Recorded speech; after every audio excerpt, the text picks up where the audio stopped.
शहीदों की चिताओं पर लगेंगे हर वर्ष मेले, वतन पे मरने वालों का यही बाकी निशा होगा। दोस्तों 26 जनवरी गणतंत्र दिवस की आप सभी को बहुत बहुत शुभकामनाएं।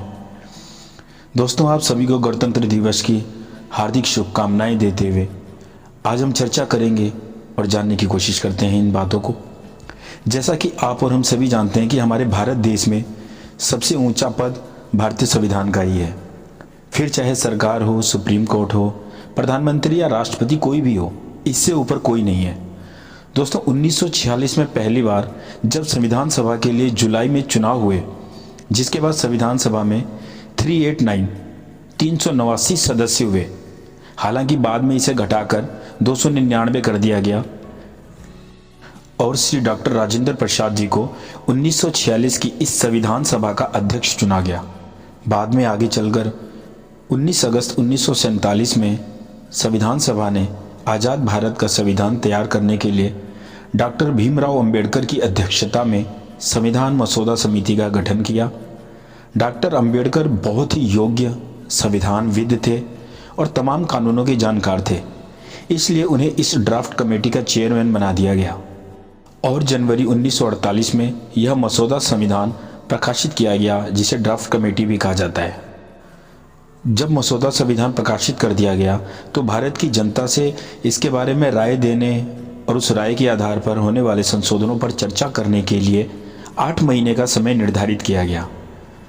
डॉक्टर अंबेडकर जी और उनकी अध्यक्षता वाली इस मसौदा समिति ने दुनिया के कई देशों के संविधान पढ़ने के बाद भारत के संविधान को लिखा। मसौदा समिति को कुल 7,635 संशोधन प्राप्त हुए, जिनमें से 2473 यानी 2473 पर चर्चा कर उनका फैसला कर दिया गया। और इस प्रकार कड़ी मेहनत और लंबी चर्चा के संशोधन के बाद 2 साल 11 महीने 17 दिन के लंबे समय में भारत का संविधान बनकर तैयार हुआ। जी हाँ दोस्तों, यह संविधान दुनिया का सबसे बड़ा लिखित संविधान है। कितना समय लगा?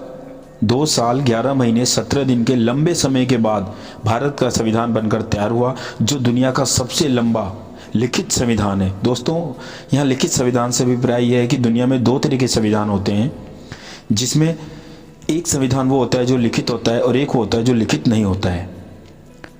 ठीक है, ब्रिटेन का संविधान देखा जाए तो वो लिखित नहीं है, बाकी अमेरिका का, जापान का और हमारा आपका सबका संविधान जो है वो लिखित संविधान है।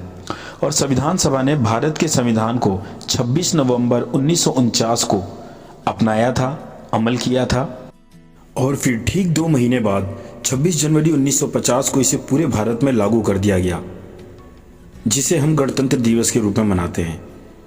शुरू में हमारे भारतीय संविधान में 395 अनुच्छेद थे, लेकिन अब प्रस्तावना के साथ लगभग 470 अनुच्छेद, 12 अनुसूचियां और 25 भाग हैं। इतना ही नहीं, इसे 120 बार से भी ज़्यादा बार संशोधित किया जा चुका है।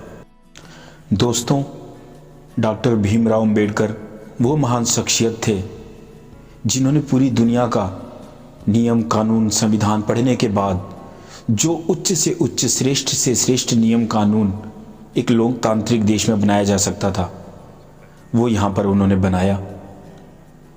उनकी सभी समिति के जितने भी सदस्य थे सबको नमन करते हैं और हमारे देश को आज़ाद कराने वाले सभी वीर जवानों को भी आज नमन किया जाता है।